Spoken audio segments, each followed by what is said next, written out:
Hello, everyone.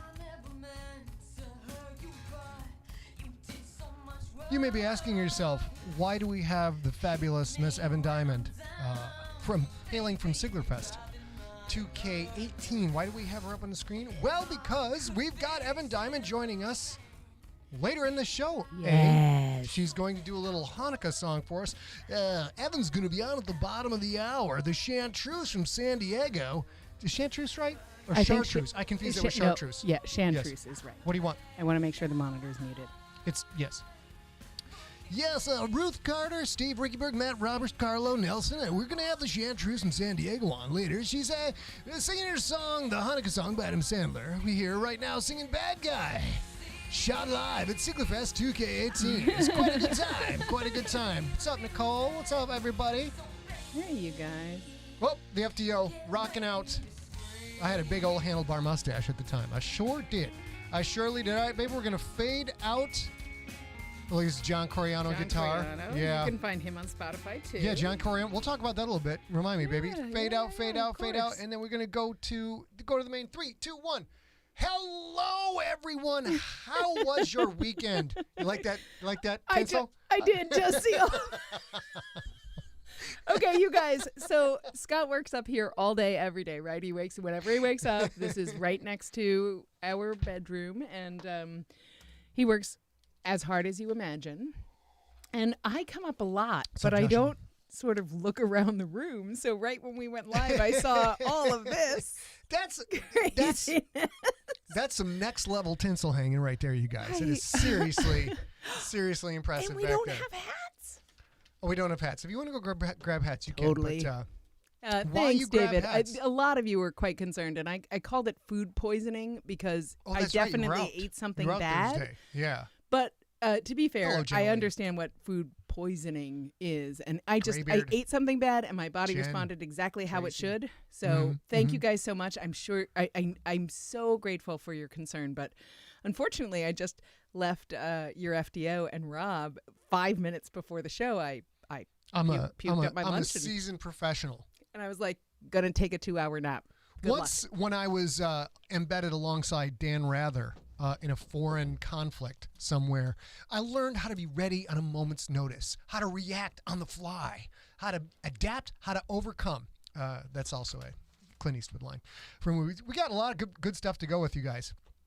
What we've got going up in this episode, we are going to be making the Siglocktail live a little bit later in the show, right before Evan Diamond comes on at the bottom of the hour to sing the Hanukkah song to us. We've got Siglabrations. We got some good ones. We've got, thanks, babe. We've got pup dates. And this Sunday, you guys, if you're not tuned, it's episode 3 of The Gangster. It's already starting to get heated. We still don't have a publication date. The book is in layout. The ebook is in layout. The audiobook is in edits, but we will not give you a release date until it is absolutely official. But you know what? Go to scottsligler.com/subscribe. Start listening to The Gangster. It's been 5 years since you've had fresh main GFL content. We've had some novellas out in that time, but this is the first main book we have had out in a long time. Catch up with Quentin, episode 3. Things gonna start getting crazy. Things gonna start getting crazy. Talk for a sec, babe. While I put it. Oh wait, you don't. No, that's okay. I can talk for a little bit because you guys, I have such a big Charlie Brown head. My brother will probably be in this chat room shortly, and he can tell you, I have such a big Charlie Brown head that it runs in my family that this hat doesn't really fit. So we're gonna work it. We're gonna work it. The hats are a terrible idea when you're broadcasting. We're gonna keep doing it though because if you guys think it's fun, I think it's funny, then you go. All right. So let's see. We got Evan Diamond, and today is Cupcake Day. We let's see. Do we get a cupcake? Oh, of course. I want my cupcake. You may be wondering. Oh, snap. Look at that. Oh, it's already Scott has this crazy pathway to eat a cupcake. I don't know if you guys have ever been around him when he's eating. First, you remove the ass of the cupcake. You remove the ass, and you hold it in both hands like this. Then you take the ass, and you turn it upside down, and you smash the ass on top of the head of the cupcake. And then you have a cupcake sandwich where things won't fall apart all over the time. It's very beautiful. And he always eats his cupcakes like that. Come on. That's good. That's good stuff. Chocolate cupcakes, cream cheese frosting. You know how it goes. Ooh, that's fantastic. You may be wondering, FTO, what is this lower third super you have. It's called lower third, superimposed lower third is bottom third of the screen. That's fancy broadcast talk. When I won my 2 Emmys, when me and Telly Savalas were winning Emmys back in the day, I learned all about these things. So this, my friends, is more of an experiment than anything else. Mount Fitzroy is nominated for the best audiobook published in 2020. And let me see if I find my notes on this. Hey, so Monkey, nice to see you. You can follow this link. It is bit.ly/best-audiobook. And on that page, let me show you what it looks like. It looks like this. It looks like this. Mm-hmm. And then all you got to do is you scroll down here, and you can see, oh, there's Mount Fitzroy. Click it, slap it up, flip it, rub it down, oh no, vote. And now here's where it gets interesting. Here's where it gets interesting.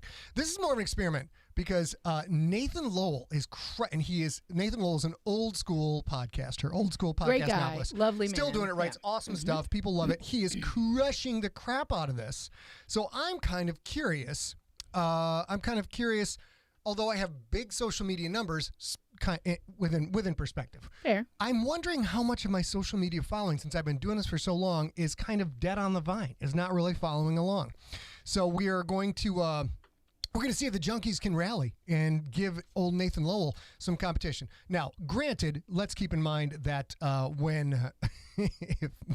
if Ernest Klein or Will Wheaton tweets about this, it's all over but the crying. Well, sure. But for now, swing on over there, give it a vote. It should be super fun. Arthur Woodward, Fitzroy is the best thing that has happened to me in 2020 as well. Oh, yeah. It's a huge deal to be able to finally get the story that Scott thought was worth telling and we worked so hard to do out into the public. So I agree with you. Hey, talk to them for a second, put you on here. I'm going to make sure I'm not leaving Miss Evan Diamond hanging as she's trying to get on the... I don't know, you guys, if you are getting ready, if you're celebrating Hanukkah this week, if you're getting ready for the holidays, that kind of thing, I will tell you that I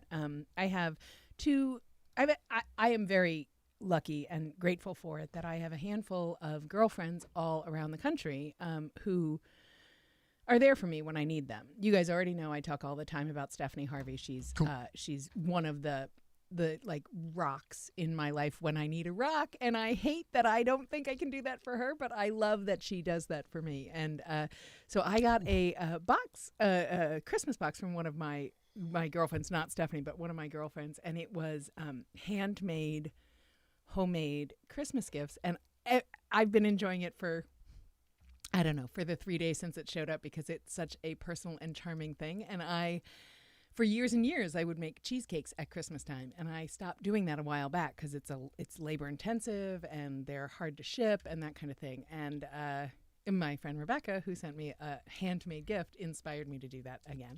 So that's my my vamping. And Jen Lundy, of course, the Harveys are the best. So are the Lundys. So, it's a lovely, lovely thing to have friends that you can count on during a pandemic who are not actually, quite lovely. Here in your face. We are 20 minutes out from Miss Evan Diamond joining us to sing us a little bit of a holiday seasonal song. But right now, baby, it's time to make a Siglocktail. It is. It's Siglocktail time. So, Whoops, you guys, that's crazy. as Let's you get guys over there. know, That didn't make any sense. Leave it there for now. As you guys know, I got a little food sick.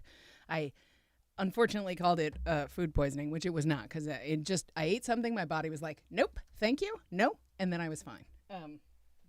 But you guys were so lovely. I was just about to join the live stream to do the Story Smack, and Rob, who is in the chat room now, our Empty Set movie maven, and Scott and I were ready to go. We had talked about the script earlier in the day, everything else, and then I was like, I don't think I can do this. And they just soldiered on right through it, and I'm grateful to both of you. Thank you both so much. Oh, Rob, well, thank you so much. It was our pleasure. Is Robbie in the house? Rob's in his house? Yeah, good. He's in the house. Good. And so part of what I missed on Saturday then was, got all done up to do the Story Smack. Then afterwards I was going to shoot the drink video, and I didn't do that because sick to my stomach. So we're just going to do it live because it's quite literally 2 ingredients. You can add a lemon twist if you want. Takes a glass. Have a glass. That is step number 1. This is called a Kir Imperial. A Kir Imperial is champagne and Chambord. Chambord is a black currant blackberry liqueur. And there's something also called a Kir Royale, which includes some. Why don't you count for 2 seconds and pour that into this glass? Okay. We're going to do it together, you guys. Hold it up so they can see. And there's one Mississippi, two. No, okay. That's plenty. Yes, that's an awful lot, but it's going to be a delicious drink. I like manly drinks, and I like a lot of Chambord. I absolutely should have told you. Black currant? Yes. I like a lot of black currant liqueur in my manly drinks. I should have told you. Yeah. It's a 1/4 ounce supposed to go in that glass. Yeah, like I'm going to know how much a 1/4 ounce is. I can't do metric or imperial. But this is going to be a delicious drink. There's also something called a Kir Royale. A Kir Royale is made with creme de cassis, which is also a black currant, kind of a black current. I was just going to tell hold it up higher, but her shoulder's shot. Yeah, so that's about as high as she can get. This high. So literally, this is how you make this drink. And that's it. And it's that easy. This is for you, my darlings. This is for you, the champagne, because you are so important to me. And you are so fantastic. Look at this slim shape of the glass. And here's the thing. It's this lovely, delicious, very, very, very light drink. It's a lot like a mimosa-ish. It's a lot like a French 75. There was somebody on Facebook. I guarantee it's sneaky. Isn't it? Yeah, it'll sneak delicious? Up on you. Yeah. It's a little tannin tasty. I don't know how to pronounce it, but that tannic. Probably. It might be because we added a whole ounce of Chambord. Okay. But thank you guys so much for caring and checking in with me. I am absolutely fine. I am embarrassed that I ate bad sushi and had to miss Story Smack, but cheers to you Rob, guys. she hasn't watched yet. Rob says, A also missed a lot of the pornography talk and double entendre. What else would you expect when you leave us unsupervised? Remember, this was about a Christmas story, and it got dark, dirty, and a little bit slimy going on. I've watched the first 5 minutes. A lot of tonguing, a lot of pulls, I don't feel like any of that is true. A lot of cosplay, some furry comments. It just got a little bit out of hand. But you know what, baby? Tracy Shank, I love that. It totally looks like Mad Dog. I never even thought about that. And yet it does. Speaking of Story Smack, we are taking a little bit of a break as we, head into the holiday season. But you guys, when we come back, it is the 30th anniversary of Point Break. Are you kidding me with this? Those of you who saw it in the theaters, you saw that 30 years ago. It came out in January of 91. Yeah, 1991. So in January of 2001, myself, we're going to sit down with Empty Set Movie Maven and Indiana surfing champion, South Regional, Rob Otto. We're going to sit down. We're going to go over all the lovely details of this absolutely enduring movie, and there's a great. I am pretty excited that Rob gets to be a champion finally. Rob is a champ. Yes, has always been. Southwest region. He's on top. What is that? The thing we watch on YouTube where they just made fun of Point Break. Remember that? Screen Rant. Screen Rant. Screen Rant has an amazing. It's this show where there's a fake movie writer and a fake producer. Go on YouTube, search for Screen Rant, one word. Screen Rant Point Break. You got to watch it. Needless to say, the plot of Point Break is not very stable or enduring, but it does have Anthony Kiedis and Flea in it. What more do you need to know? So join us. Mark it in your calendar. It's going to be a great time. We're all going to have a blast with it. Okay, getting back Nelson, to the main. Thank you so much. He just posted, check out Screen Rant pitch meeting for Point Break. Nelson, if you want to grab that URL and paste it in the chat room real quick so people can watch it. He's already doing that. He already does that. Wait till after my show, you sons of bitches.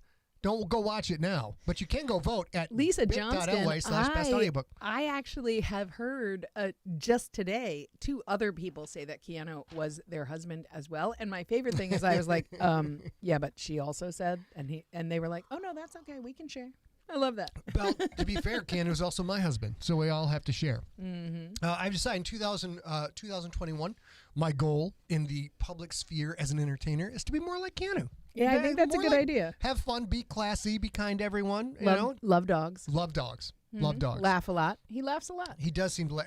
I might have to take off my elf ear hat because it's too hot. It's very tight. All right, we'll see. Let's lose him. Oh, he's losing his because I'm losing mine. Well. My freshly shorn dome for all of you people. I just buzzed it. Do you like my haircut? How come nobody ever compliments my haircut? That's what I want to know. It's very nice. Thank you, sweetheart. Thank you very much. Lisa, I am I apologize on behalf of humanity. You should not get in trouble for loving Point Break. That's crazy. Never. There's also something called Point Break Live, which you saw. I saw that in San Francisco with, I don't recall her name, but the director was there. It was just, we'll talk about that as it gets closer. We'll talk about it. There's all kinds. It's basically what movies are for. It's super fun. Exactly. It's a super fun, super movie. What movies are for, guys. We are now into. Maybe ready for Siglebrations? I don't have a ton of Siglebrations. We've got 15 minutes. That's okay. I'm going to chew the fat here for a little bit. Siglebrations. First of all, let's go to Mount Fitzroy is doing great on the review front, and we wanted to take a moment to thank all of you who have gone in and done the review, gone in there and done your thing. It looks like everybody is enjoying the book very much, which is great. We're very excited about that. We put in a ton of time on this bad boy, and we're very happy that people are digging it. So the Siglebration we are going to do today is, dagnabbit, there it is. Oh, I did have it right. We are at 281 ratings and counting on Audible, and that is, let's see if it went up at all. Yes, it went up 3 more in the last 30 minutes. We are closing in at 300 ratings for, this is a book 2 following Unearthed Core. We think this is just excellent. We've been encouraging people to do that. So if you have listened to it on Audible, make sure you go give it a rating. And here's the thing, you guys, if you've shopped on Amazon, Chewy.com, eBay, anywhere online, you get a, hey, how did you like that? Please rate it. And I'll be the first one to tell you, I absolutely and I buy a new anti-mold shower curtain liner, and Amazon or whoever says hey, how did you like that? Write a review. And I'm like, literally no one on earth cares about what I think about my shower curtain liner. No one. That said, I will tell you guys, if we ask this all the time, I cannot overstate how essential and important and useful it is for a tiny business like ours to have this kind of response a week or so in. It's because huge. It means so much to Audible too, because they understand that if you are a technically sound online citizen, that is actually very helpful for them as well. And this is the sort of thing that does that. So Goodreads or Amazon or Audible, it's so helpful I can't even tell you. So if you're inclined to get us a Christmas present, this is the sort of thing that maybe you should consider if you liked the book. And a couple of reviews in here from people who didn't like the book, which is okay. That happens from time to time. A couple of the diehard junkies in here. But when you're in here, leave your review. Rate it and review it. That helps feed into the algorithm. Hey, it's great for us. Nice to see you out there. My goodness. While you are there, you will see these other reviews. One other little tiny thing you can do if you have a couple minutes is if you see a good review and this helpful button, click it. Click it. Slap it up, flip it, rub it down. Lisa Jordan did not like the book, so we're not going to mark that one helpful. Helpful. This only takes a couple of seconds. All of this goes into Audible's magic algorithm. And the thing is with stuff like this, it's not necessarily today or tomorrow that all of these things are going to factor in, although it does matter for how many people get to see the book. Really, this stuff comes into play. The longer the book is around, the more clicks on helpful, the more reviews, etc. It starts to add up, and you get it. You know what you get? An algorithmic tsunami. That's right. All right, let's get back to the main. Boom. All right, so now, baby, what other Siglebrations do we have? Excuse me. We don't have a ton more Siglebrations. We are we're closing on 300 reviews. Yeah, 300 reviews is great. Wishing Happy Hanukkah. As you guys know, Evan is joining us soon to sing the Hanukkah song. But it is still Hanukkah, the Festival of Light, so anybody who is celebrating, Happy Hanukkah to you guys.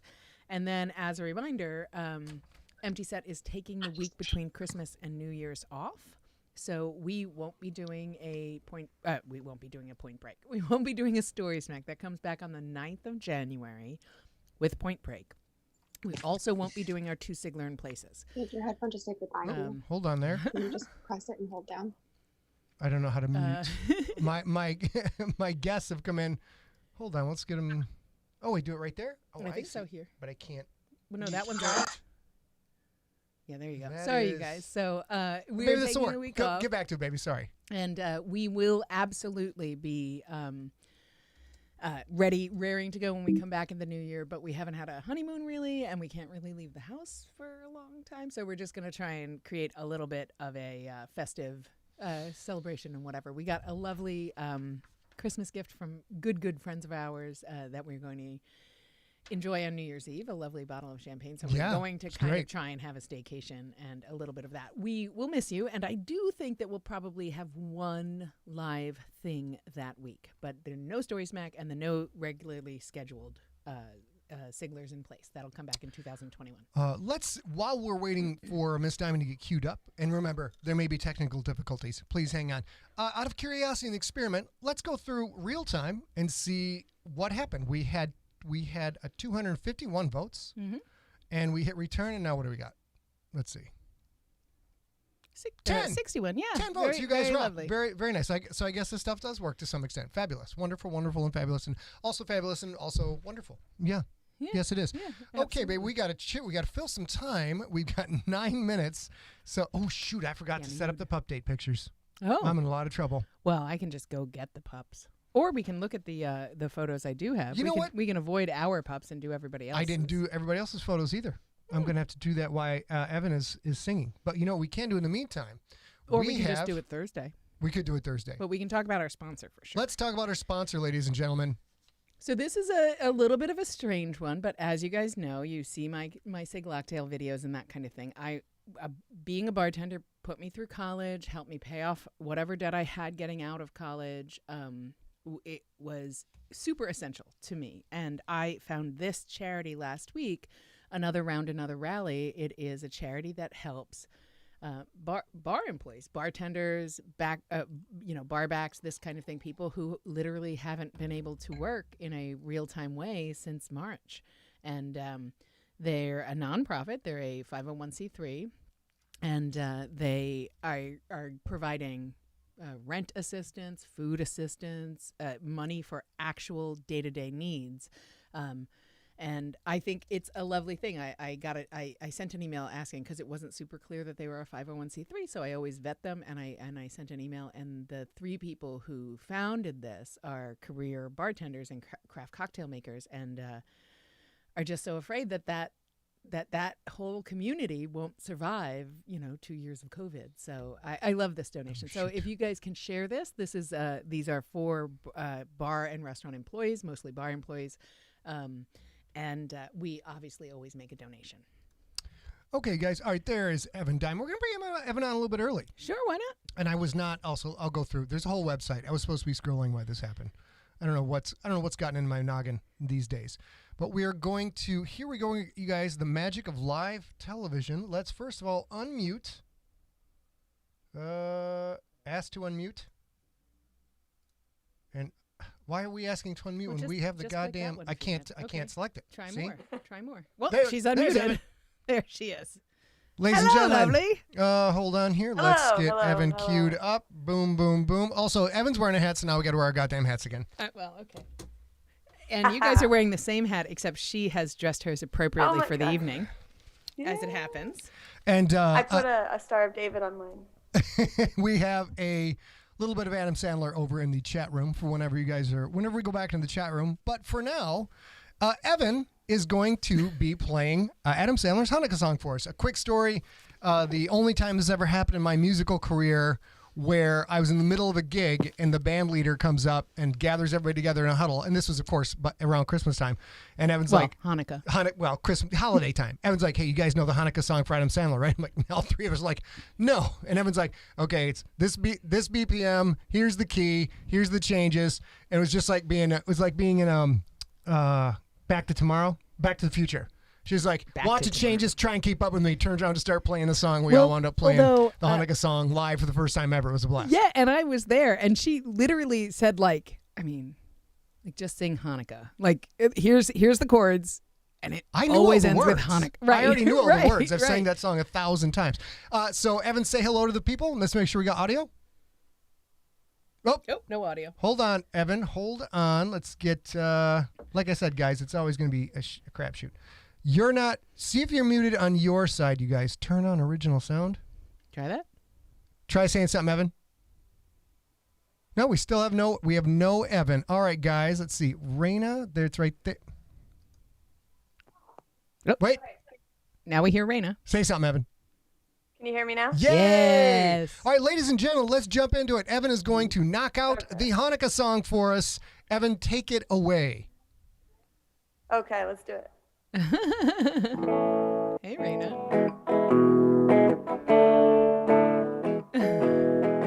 Put on your yarmulke. Here comes Hanukkah. So much Hanukkah. Celebrate Hanukkah. Hanukkah is the festival of light. Instead of one day of presents, we have 8 crazy nights. So when you feel like the only kid in town without a Christmas tree, here's a new list of people who are Jewish, just like Winona Ryder, Sacha Baron Cohen, Drake, and me. Robert Downey Jr. lights the menorah. So does Scarlett Johansson, while Natalie Portman does the horror. Guess who's eating latkes at the Hogwarts holiday feast? It's our friend Harry Potter and some of his fantastic beasts. Simon Cowell's half Jewish. All Abdul's a full Jew. Put them together, yeah, it's gonna be a no from me, Bob. Don't need deck the halls or Santa baby, 'cause you can spin the dreidel with Jonah Hill and Eugene Levy. So put on your yarmulke, it's time for Hanukkah. That guy from High School Musical celebrates Hanukkah. Donald Trump, not a Jew. But guess who is? Jared Kushner and Ivanka. Sucks. That's true. So many Jews are in showbiz. Tom Cruise isn't, but you know his agent is. Tell your friend Veronica it's time to celebrate Hanukkah. I hope I get a harmonica on this happy, happy Hanukkah. So drink your gin and tonica, stay at home and wear a mascara. If you really, really wanna have a happy, happy, happy, happy Hanukkah. All right. Thank you, Evan. Thank you. As always, Evan is always modifying the lyrics in real time to make them more poignant and more current. Evan, thank you for coming on. Thank you for wearing your hat. Now, you do a live stream every week. Is that right? Yeah, every Wednesday at 7 p.m. on Facebook. And Facebook.com/Evan Diamond Music. Yeah. The same as we have her Instagram handle under her picture. So that same thing, Facebook/Evan Diamond Music, one word. I heard you, did you get a very nice Hanukkah present? I think you might have a... Why don't you show the peeps? It might be this. Oh, very nice. Well, hello, This gorgeous. is, I know. This is Charlie. Ah. Yeah, I love her. Yes. And how are your pups doing? Her out, but this is her live debut. That's fabulous. First time. Evan has a dog that has gone into surgery and come out. So since we don't have pup dates, Evan, real quick, how's your pup doing? She's doing all right. She's kind of drugged up right now, but there she is. Oh my goodness. The camera a little closer to her. Yeah, she's so teeny, so go to teeny. the vet again today because she got her drainage tubes out. Okay. Oh, look at this camera very movement. attractive. Yeah. Oh, She's rocking the cone of shame. Little bitty face. Look at that. Oh, very nice. And she's wearing a year-old, like a 12-month-old child's Sweet girls. T-shirt. Pretty puppies. And there's Julian. Who, also had his fair share of vet issues this quarantine. I would have thought that he'd be the one who would have had the cone of shame because of the tooth thing, but... Yeah, no, they just removed him and he was just wobbly. Yeah, that's great. But all right. Stop you from licking your gums, I guess. Yes. Yeah. Evan, so that is Wednesdays at what time again is your live stream?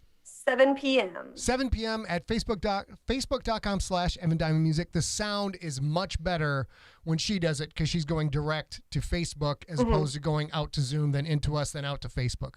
So it's definitely worth tuning in. Evan has a fantastic voice, plays a bunch of stuff. A lot of people in the chat room. It's a good time. It's a very good time. And that thing that you just saw her do, which is modify lyrics to be relevant to now, I have personally seen that happen a bunch of times playing out. One of my very favorite songs is Hallelujah, of course, Leonard Cohen's Hallelujah. But I really love a version by an artist called Jeff Buckley. And we were sitting watching her in the before times when that was doable.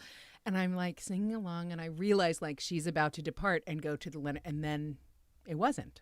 It was the Jeff Buckley version. And then it went back and she mixed it all up and it was gorgeous. Right. So this is a thing that you might maybe see on live streams too, as she changes it up in real time so it entertains her. Trust me, it'll entertain you just as much, if not more. Oh, all right. Thank you, guys. Evan, thank you for coming on, singing us a song. And thank we you will so much for having me. Happy Hanukkah. See you in your live stream tomorrow. Happy Hanukkah. Definitely. Bye. Happy Hanukkah, guys. Bye. Love you. Bye. Oh, we got it. Love you too. This meeting, love you too. And meeting for all and back to Maine. Woo! Wait. Woo! That was, it's always dicey when we try and do anything technical on this show.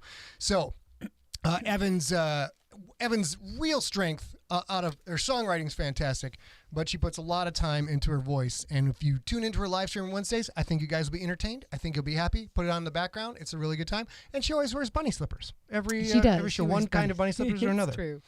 All right, babe. I now have shot through. We did the advertiser already. What do we have left? I blew the pup dates. That was really bad. Headline of the week. I did nothing for that. We're going to questions, ladies and gentlemen. I think I had too much time to prepare today because I just blanked on a bunch of stuff. You know what that means for me, though, you guys? What's that? Thursday's prep is already done. Pup dates and junkie updates already done for Thursday. It's going to be great. Let's go to real-time questions. You know, before we do that, though, let's just take one more look over here. Our live experiment, we were at 261, and now we go to 262. We got one more. Fabulous. All right. AK, lead us off with a question and any talking points, chat points. The only thing we avoid on the show is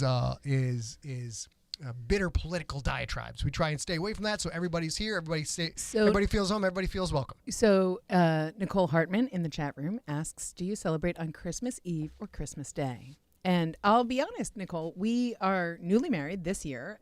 We've been together a couple of years and, of course, have known each other a dozen years. And we this will be the first weird Christmas where we don't do anything else.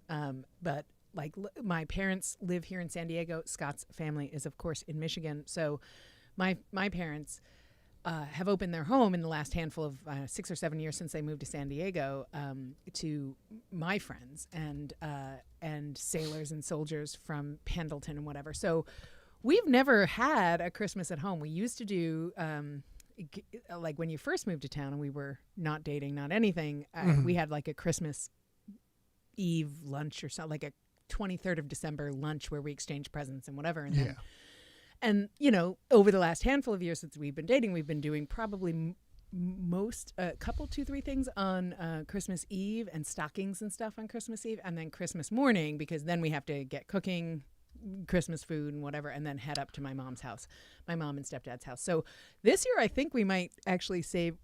We haven't talked about it. You want to talk about it now? Maybe one present on Christmas Eve. That is the Sigler tradition, and he's now she's taking the last name Sigler. You get to do one present on Christmas Eve. You get to pick your own present to open on Christmas Eve, but the gift giver can veto that crap.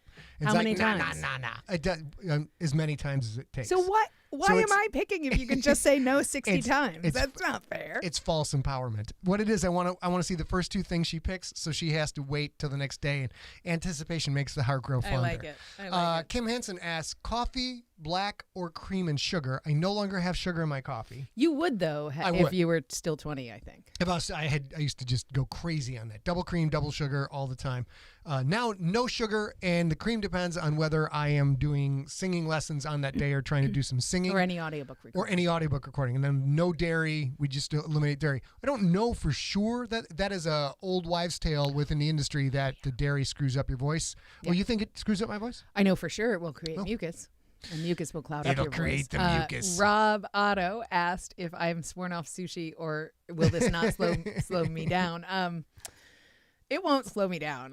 One, I love sushi, and two, I sort of get like I might have just eaten a bad thing or whatever. I will have to actually suffer through that several more times before I sign off of sushi. Right. But no, I'll definitely eat sushi again. Probably this weekend. More importantly, it didn't stop me from eating sushi.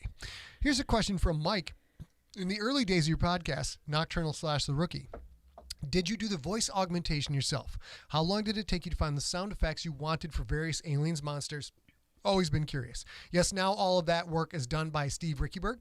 He's still using some of the voice filters that I created back then, and it was one of the more fun parts of the process. What I would do at first was I would record in my own narrator voice and regular human character voices, then stop, hit record in the next track where the filter was set up for like the Quith Warriors, etc., and then Sclorner on and on. Eventually, I learned you just record the whole thing through in one block, cut out that little chunk, drop it down to the track with the filter. Being a prosumer music guy, so I've done a lot with the audiobook recording, had the software, was able to play with all the effects. It didn't really take that long to find the voices. It's hard to remember. Steve now has to find voices for alien races that have shown up since he took over the duties on 4, I think. On GFL 3? 3, I think. GFL 3. And then, of course, he has to find a sonic space that is not covered by the other alien races. So it's probably fairly challenging for him. And I will say, in this book, which you might have just said because I was answering a question for somebody else, but in this book, Steve has to create something new. And we've been talking, of course, Steve and I chat quite a lot as he's producing the audiobook, it's been kind of an interesting thing because it's a novel and creative thing. Interestingly, Steve totally has it highlighted, hasn't yet approached it, which I kind of love, like letting it marinate in the back of his head to see what he wants. But he sort of highlighted that, like the file that will contain the new edit or the new effect that he needs to do. And I love it, sort of the marinating in the back of the head. I'm excited to see what he comes up with. Emily McGregor asked a general consumer question we're not sure about. Anyone know if there's like a basic Hanukkah starter kit or whatever? LOL, work is too crazy for me to organize anything. I think you just go to Amazon, search for Hanukkah decorations. You're going to find like a pack, order it. Or if you're asking how you best celebrate Hanukkah, then I'm sure you could just Google that. But unlike several other, I think you need a menorah and you need to celebrate the lights. And I am absolutely a shiksa, so I can't tell you with any honesty. That means a non-Jewish female, yes, you guys. Yes, that's a non-Jewish female. You can probably get a pretty good, on this day we celebrate that they still went through the desert, and on this day we were happy for the lights, and on this day we were happy to. There are things each night that as you light the candle and give mitzvah, there's a thing you're celebrating. Unlike other Jewish holidays, as a non-Jew, I found I love some of the other Jewish holidays because they're very ritualized, but I'm sure you can find a basic starter kit, as you say, pretty easily. I, being of actual Jewish descent, know almost nothing, and dated a Jewish boy back in the day, so she knows a lot more than I do. Michael, this is my favorite 1-2 combination in the chat room. Let's go to the chat room. Let's check it out. Michael Golden asks, favorite beer? And immediately Nelson McClintock replies, really? Because my favorite beer is Bud Light. I probably made that very, very well known. I will say this, though. When in 2017, Scott was invited to the Paris Book Fair and the Berlin Book Fair, and Leipzig Book Fair. So we went to Europe, which was awesome. And we went to the Guinness factory when we were in Ireland, and you enjoyed that. It was very fun. You enjoyed the Guinness there. I enjoyed the whole kit and caboodle.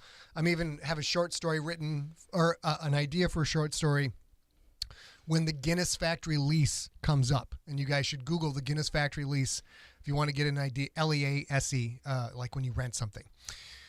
What else we got here? Jude and go ahead, babe. So we have a question from Kim Hansen. Do the pups get their own gifts? And the answer is yes. Absolutely, the pups get their own gifts. They have little stockings that are shaped like a paw, and they get little bitty things stuck in there and treats and stuff. And on Christmas and Thanksgiving, in their normal food bowl at 4 p.m., they get a little bit of, if we're having turkey, so they'll get a little bit of turkey in their food bowl. As long as it's not salted like a ham or something, they get a little special treat. That's the only time of year they get people food is Christmas and Thanksgiving. Let's see. We have Sean Gregg says he feels like I'm only looking at him. You mean like this, Sean? Wait. Uh-oh. Am I only looking at you, Sean? Look deeply into my eyes and be hypnotized and be commanded to do bad things, I'm sure. Some kind of bad things. Let's see what else we got here. Rob asked you what your favorite bourbon is. My favorite bourbon? Yeah, I'd have to go. I know my scotches, but I don't know the actual bourbon. What do you think? I think you like mine is easy. Mine is Wild Turkey 101 for sure. I think it's super drinkable. You drink a lot of that when you're having bourbon smashes, but you like Monkey Shoulder. Mm-hmm. You like Angel's Envy a lot. Angel's Envy, they're all lovely bourbons. He's actually more of a Scotch guy than a bourbon guy. The sweetness is okay in a mixed drink, but he doesn't tend to drink it plain. Joshua, we do have paw stockings up on our TV. Yeah, I mentioned. Oh, you did? Yeah, I said that's why they I said get paw-shaped. Okay. Yeah. I went into my own little space because I was busy making you think I'm looking directly into your eyes.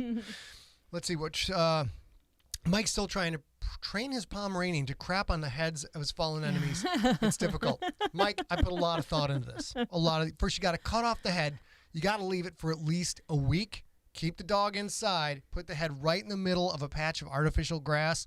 Let the dog out. If you can stop your dog from like rolling in the, because the skin's sloughing off the head at that point, they will actually, especially Pomeranian, will poop right in the head. So a couple of things. Emily McGregor, maybe see if you can get a dreidel. A dreidel is a little spinning top. It's a game that you play a lot of times at Hanukkah. And also you can get gelt, G-E-L-T. And that's chocolate coins chocolate wrapped in gold foil in a little mesh sack like you buy avocados or tomatoes or whatever in, and that is also given at Hanukkah. And both of those things are things that you could do as a team at your store or a co-working team kind of thing. Those are fun to share for sure.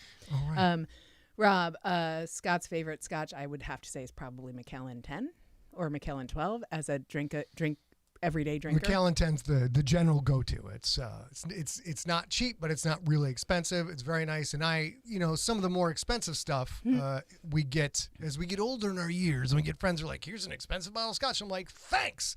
And they're delicious, but I often can't really tell too much of the difference. So Macallan 10, pretty much straight up. Genelia heard when I said, what is your favorite bourbon out loud? She heard, what is your favorite vermin? So Possum. You have to answer. Possum. That is my favorite vermin is possum, hands down. They are tiny, but they are mighty, and they are willing to snarl at anything. Possum. What about you? What's your favorite vermin? The quokka. No question, the quokka. What, the quokka's a vermin? What the hell is a quokka? Wait, can you look it up on this screen? Sure. Quokka. Quokka lives on Rottnest Island. Rottnest Island is off the coast of Perth in Australia. Okay. And they're stinking adorable. Let's try this. Yes, we'll get another plug for our... They don't have... Look at this guy. Are you kidding me? Yeah, they don't have a natural predator on the island. and you can't... I don't know how it is today, but isn't they adorable? You can't... if you go to Rottnest Island to see the quokkas, they have bicycles. What the hell is that? They have bicycles you can rent to get around the island, just like Catalina Island, but there are no cars allowed because it is protected territory for the quokka. And when I went to Rottnest Island and spent a day with the quokka, they have no fear of you because, you would get penalized and put in jail and kicked out of the country if you damaged them. So as you can see, they walk right up to you. And you're not allowed to touch them, just like here. You're not allowed to mess with the wildlife here in the United States either if they're protected. That is also true on Rottnest Island. And they don't care at all. They don't read English, so they just come right. This is ridiculous. Aren't they adorable? Oh, my gosh. And they come right up to you, and they get right up in your business. And I had rented a bike. My first husband and I had rented bikes to ride around the island. And they came up and love the grease on the bicycle chain. Oh my gosh. So when we were renting bikes, they were like, "Hey, listen, don't let the quokka lick the bicycle chains." And we were like, "Ha ha ha ha ha!" Dude, we spent hours trying to. Did you kick them? No, because you can't hurt them because they're protected. Okay. So you have to be like, "Hi, Tiny, go away." Here's a really big quokka. And of course, this woman wanted her identity hidden for hanging out with the quokka. All right, going back to the chat. Let's go. So quokkas are my favorite vermin. That was a great question. Maria, of course, loving the cute animals. I think all of them were possessed. Tom Thumb says, my brother's in the middle of writing a book. Super rookie, but very impressive. Will you still be making those videos for aspiring writers? So I think what he's talking about is the So You Want to Be a Writer series. We won't call that up now, but I have 5 videos on YouTube. If you go to youtube.com/Scott Sigler or just Google So You Want to Be a Writer Scott Sigler, they come up, and it's 5 of the most high-level things I could think to talk to people about that do not go into the details of how you use verbs and sentence structure and things of that nature. It's not about your writing style. First one is how to write your first novel. There is what should you use for research, a binder or the internet. There's a bunch of stuff, basic overviews like that. If you know anybody who's a writer, go check it out. And unlike a lot of people who do that, I don't charge for that. It's all free. Any lessons I have in the world of writing are going to be free. Sean Dyer asks, is Scott going to write a story about a nocturnal on that island with a baseball bat? No, Sean, I don't think so. They're too gosh darn cute. You were surprised, weren't you? They're quite cute. Did not. When you said vermin, I'm like, that does not look like vermin to me. Vermin's a bad term. Yeah, well, fair. All right, we got any other questions? Can they drive for Bill Murray? Michael, they know, but they will ride Bill Murray's bicycle, and that's basically the same thing. Michael Gray says, dumb question. Since the GLFL universe has been extended, any hope of a novella with Nathan? Well, let's go back to Maine. We actually had Nathan write the Greedock the Splithead story at one point, way back when we were using the potosphere of writers to come up with novellas. Mur Lafferty wrote one, and Matt Wallace, and J.C. Hutchins. Nathan's came back, and J.C. Hutchins is coming out in a while. Nathan's came back, and it was. I realized I'd sort of given him an impossible task without realizing I'd given him an impossible task. The Quith culture emulates human culture very well to get along in the universe and to have more sociopolitical dominance, more cultural power, etc., more political power. Oh, no. He's actually talking about somebody else. Nathan Noel. I don't know who that is. Nathan Noel? I think he doesn't mean... No, I don't know who Nathan Noel is. So anyways, we had Nathan Lowell write a few chapters of it, and I looked at it, and I'm like... This just reads like a story with humans doing human things, and so we kind of opted out of the idea. We did pay him, so it wound up being good for him. Well, and we did it together, right? Yeah. You guys talked amongst yourselves to decide, the investment that Nathan Lowell would need to make to bring that story to a place where you both wanted it wasn't time for him to do that. It wasn't time for you to do that. I just looked up Nathan Noel.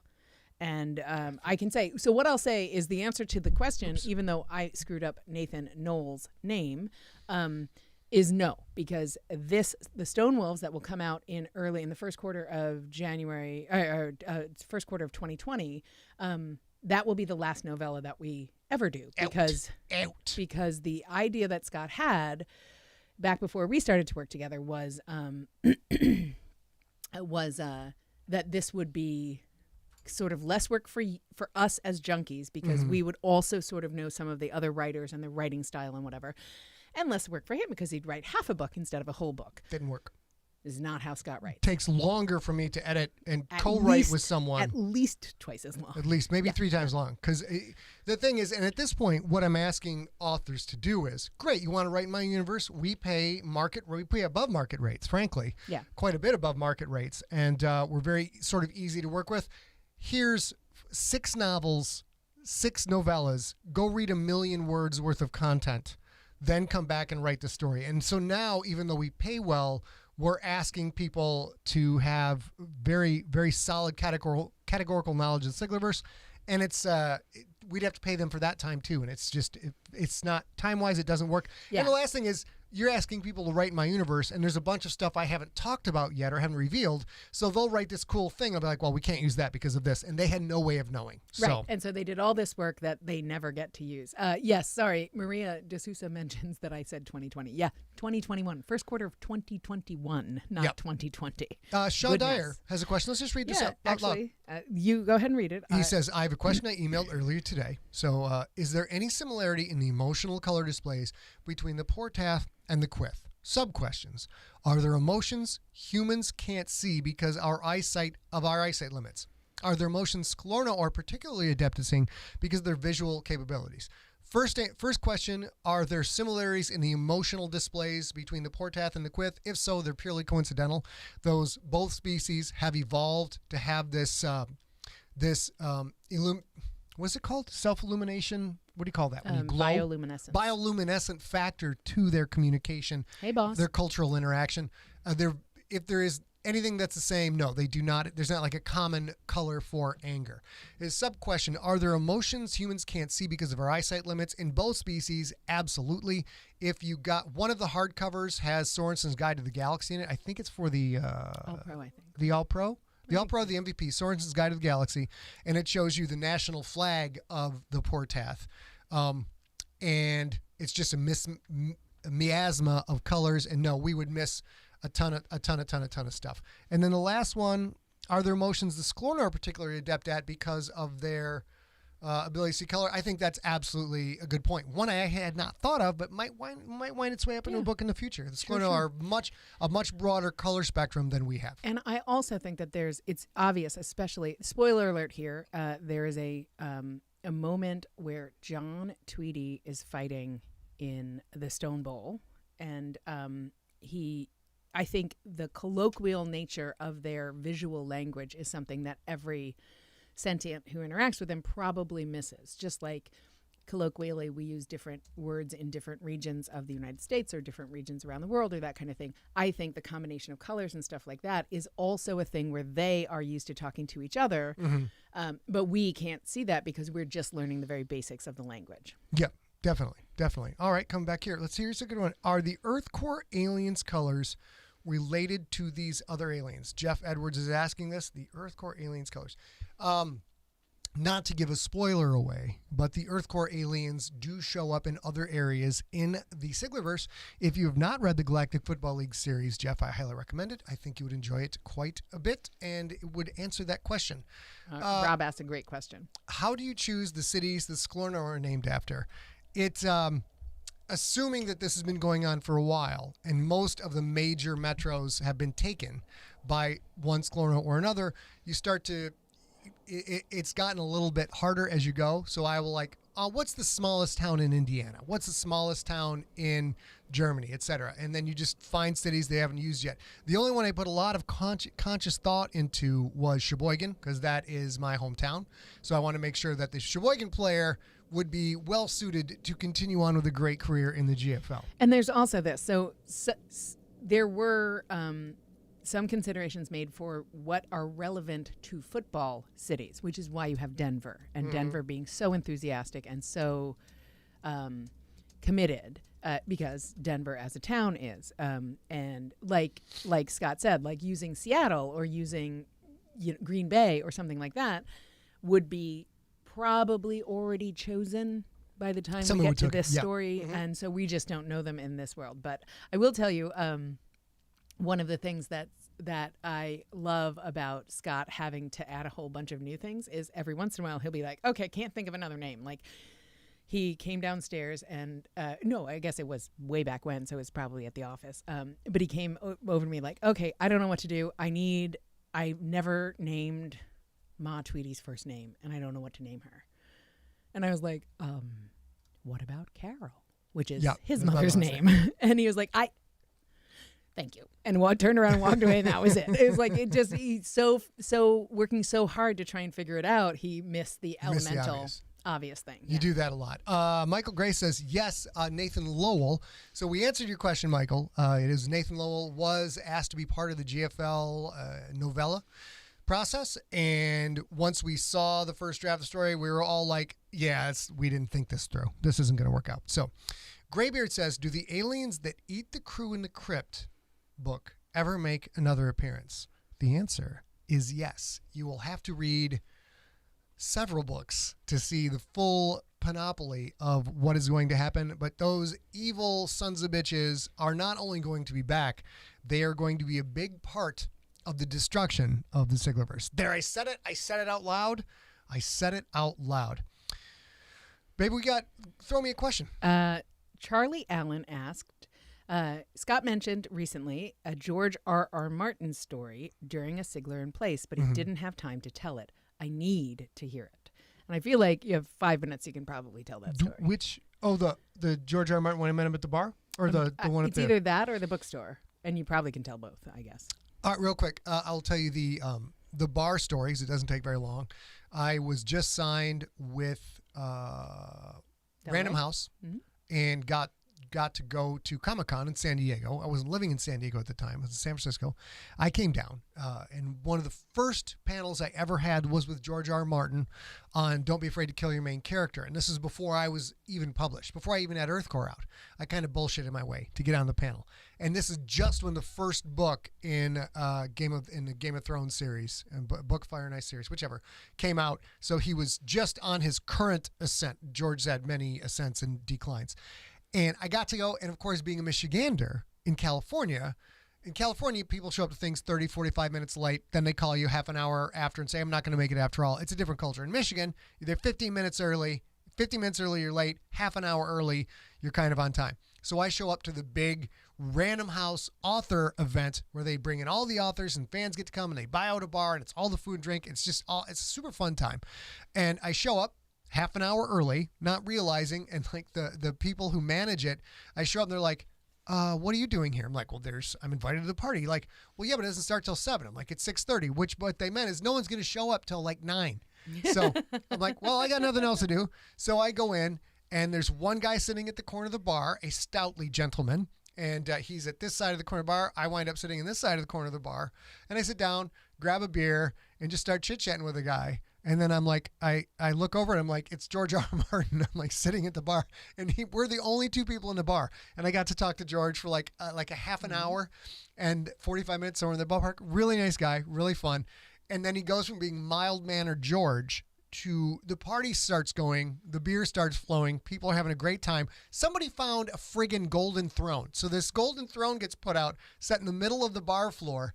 George winds up sitting in it, and then he's just holding court with like 200 people just packed in around him, knees standing on chairs behind it, and just having a grand time. You know, he spends all that time writing by himself. He got to see those people. But I got to chat with him for 45 minutes beforehand. That was really cool. And then there was I forget which book that was, but I think it was book 4 maybe?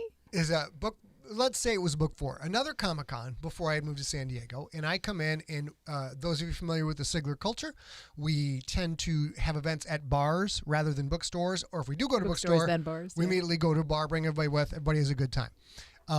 With the fan base, that works out pretty good. Even if we get 200, 250 people show up at a bookstore, we still get like 100 people at the bar. It's a great party. So we are doing that at Mysterious Galaxy Books in San Diego, and it was in a strip mall at the time. And right down the strip mall, there is a sports bar. We're like, perfect. We'll go do the thing and we'll go to the sports bar. So we wind up. Yeah, technically, that was the sports bar we always went to. But okay. This was a Comic-Con event for people who didn't have tickets to Comic-Con. Oh, right. We were just like, hey, that bar we always go to. Joshua, you know this. We met you. That's where we met you. Mm-hmm. You know, we'll hang out there for a few hours. Come out and hang out with the FDO. You don't need a ticket to Comic-Con. Don't have to fight the downtown traffic. Right. And we show up, and there's this crazy line out the door of Mysterious Galaxy down the street. Crazy line. And, of course, I'm a big George R. R. Martin fan, and we have our 25 people in the bar. Joshua was there. We're having a great time. Everybody's having a wonderful time. And then, like, somebody like, what is going on at the bookstore that the line is so long? And it's George R. R. Martin. The lines are out down the street, around the corner, around the block. And I'm like, I can't go because I am busy talking to my fans. And I was all, let me just call. I mean, we know them. And he was like, no, I can't. I'm not usurping. I'm not hopping the line or anything. No, don't call. And kept doing his thing. And so I walked down there and I talked to one, and I was like, can you just ping me when it's almost over in case, at least? And so then you got in, did get to talk to him. A went, and because we know the bookstore staff and owners very well, and A went, got a book, brought it back for me, gave it to me, and then said, okay, if you go right, and by this time there were only like 3 people left out of our crew. So if you go right now, he's almost done. You can get in the back of the line, and they'll hold the line open long enough for you to get signed. So I would not cut in front of anybody else, but I was happy to have him hold just a couple more minutes longer, get in the back, go up. George is a big NFL fan. He's a Ravens fan. And I sit down, and I get in the end of the line. I'm the last one. He's there with his little sailor hat, signing away.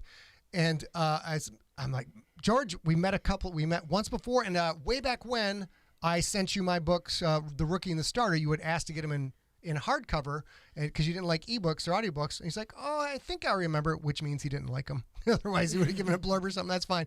And he says, oh, so you're a football fan? I go, yes, sir, I am. He goes, as he's signing the book, he goes, and what professional team do you root for? That's how he talks. What professional team do you root for? And I go, the Detroit Lions. He goes, oh, you poor fellow. And he hands me the book. I was a poor fellow. And considering my season this year with my Jets, I'm glad I didn't laugh too hard at that back in the day because, and Scott couldn't do anything. He was like, yes, no, absolutely, thank you. And you know what? I am, not only am I a poor fellow, I'm a stupid fellow for still liking this team. And we had one other question, and then we're going to start tap dancing our way out of here because the magic hourglass of orange is almost gone. Joshua asked, is there any chance of Evan Diamond narrating an audiobook? Maybe, but not one of ours, because if we do have audiobooks where there is a female narrator, I have a pro female narrator in his house who will do all of the empty set. All the empty set. We do have one quick. Kim Hansen said, sure. If you couldn't be a writer, what would you do? I can't believe I have no idea what this answer is. I just don't think it exists. Gosh. Well, assuming I can't be in a rock band for a living. If I can't be a writer, we'll assume that. What would I do? While you're thinking about that, Smorg, yes, you missed Pup Dates only because Scott missed Pup Dates. He got a little overexcited about having Evan on and forgot to prep the Pup Dates. So you'll see them on Thursday. I know the answer. If I wasn't a writer, that means I wouldn't be in business with A.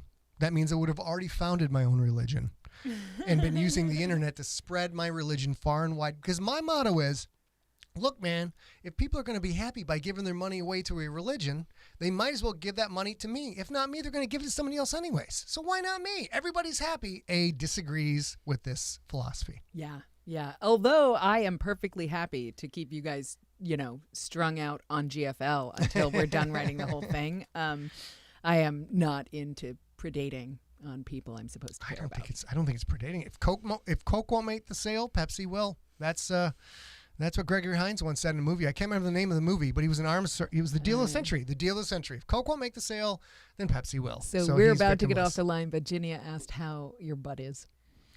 My butt, my whole pulled hamstring and butt is, we may show pictures of this at some point, but it started out like, say this is my butt. No, let's do my head as my butt because my head looks like a butt. So this is my butt. Here's my thigh. I had all the blood like all the way around the back of the thigh. This dark crimson, nasty blotch that has gradually been draining down my leg. Now my butt is as lily white as it once was. As this. And it's like this. And then this gloop of blood that is sludging its way down my leg like the blob is now centered down at the knee. It's gross. And then it's a sharp white cutoff at the knee because, of course, I sit and write all day, so the blood can't get past the bend of the knee. It's nasty, and I don't wish it upon anybody. You are feeling quite a lot better. Rob's correct. I would be a porn star. That is what I would be. I would absolutely be a porn star. Thank you, Rob. That's why Rob is my second spiritual guide. Scott Christian is my first spiritual guide, but Rob is a very close second. All right. Well, all right. Ladies and gentlemen, sorry for my screw-ups getting the content ready. I wasn't paying very close attention today. Don't know why. But we will. Oh, shoot. I am absolutely ready for Thursday SIGLERinPLACE already. I just have to update the script with one thing. Oh, my God, Tracy, your Texans are not just as bad as the Lions. Burn in hell. Look up the records of both teams. What is wrong with you? The Texans have made the playoffs and won games in the playoffs. Don't talk to me that your team is as bad as the Lions because the only people in that conversation are the Jets and the Browns are having a hell of a year. Okay, so we will see you back on Thursday where we are going to have junkie picks and we are going to have pup dates and we are going to have our own pups. We're definitely going to be ready for Loaded for Bear. Yes. Until then, if you have anything you can do that you'd like to see on SIGLERinPLACE that you think other people would like to see on SIGLERinPLACE, if you have sponsor recommendations, if you have photos to send in, please send them to info@emptyset. Info@emptyset.com is the best way to get information to me about this or anything else, because I can do that without having to pull my focus in 16 directions. So don't PM me on Facebook. Yep. Email me at info@emptyset. Aaron Melzak, Barry Sanders, and Chris Spielman are not going to say the Detroit Lions. Thank you for having that optimistic outlook, but we can talk about that at another time. We will be back on the show Thursday, December 17th, which is Wright Brothers Day, 117 years since Kitty Hawk. And until then, you guys, please, please, please, it's more important now than ever before. Stay safe. Stay smart. Please, please, please stay science. And for the love of science, I will paraphrase someone I saw online. Don't remember who it was because my memory doesn't work that way. Keep your masks going. Keep your social distancing. Use all the precautions because as the vaccine comes in and we start to get over this, you don't want to be the last person to die in a war. I think that's a powerful thing. Fair enough. Fair enough. Guys, we love you guys just we'll as much as you love us. We'll now have you all kiss off into the sky.